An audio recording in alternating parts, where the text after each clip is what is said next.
Hello, कसे आहात सगळे?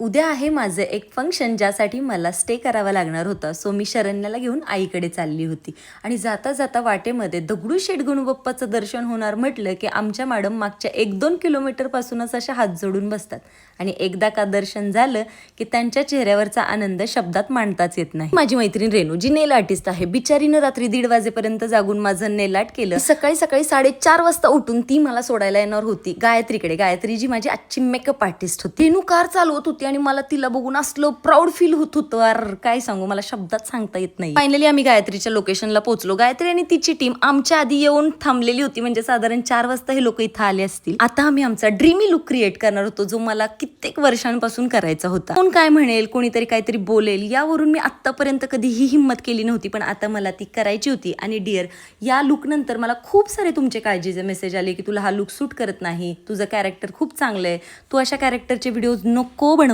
जाऊस. तर मला खूप प्राऊड होतंय की तुम्हाला माझी इतकी काळजी आहे आणि तुम्ही माझ्याबद्दल एवढा चांगला विचार करता. मी दिलेले सजेशन्स मी कधीच निगेटिव्ह घेत नाही, कारण तुम्ही माझ्या चांगल्यासाठी बऱ्याचदा मला माझे चांगले आणि वाईट पॉईंटही मला डायरेक्टली बोलून दाखवत असता.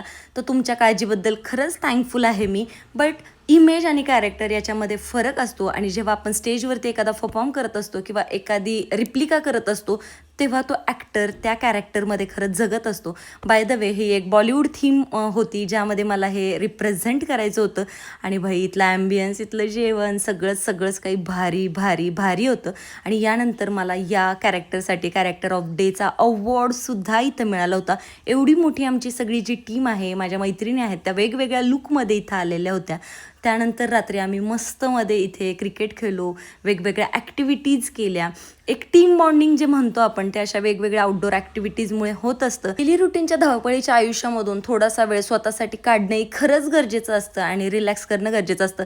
बाय द वे, ही होती आधी केलेली प्रॅक्टिस आणि प्रॅक्टिस मेक्स मॅन परफेक्ट. इथं विमेन्स परफेक्ट असं म्हणू शकतो. आणि त्यानंतर भाई मी स्टेजवरती धिंगाणा केला आणि तुम्ही हा व्हिडिओ पाहिला, याला खूप सगळं प्रेम दिलं आणि खूप लोकांच्या खूप चांगल्या कमेंट्स होत्या माझ्यासाठी की भाई तू सेम टू सेम आली आहे दिसते. तर थँक्यू सो मच आणि तुमच्या या सगळ्या प्रेमासाठी पण खूप खूप थँक्यू.